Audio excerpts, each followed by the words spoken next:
আসসালামু আলাইকুম রহমতুল্লাহি ওয়া বারাকাতুহু। ভাই সবাই আপনারা কেমন আছেন? ভালো আছেন? ভাই এটা একটা এসি আউটডোর, ঠিক আছে।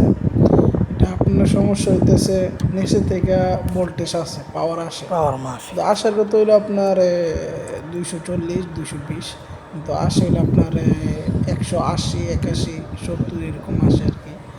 কিন্তু মেন সমস্যাটা হইতেছে কন্ট্যাক্টরে যদি আপনার পাওয়ারটা লাগাই তাহলে পাওয়ারটা শো করে না, কাজ করে না।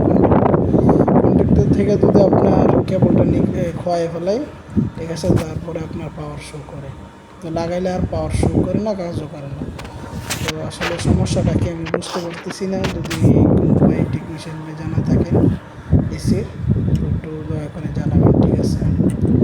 আসলে সমস্যাটা আমি ধরতে পারতেছি না যে কী সমস্যা, তো দয়া করে কোনো টেকনিশিয়ান ভাই যদি জানেন তো অবশ্যই জানাবেন, ঠিক আছে।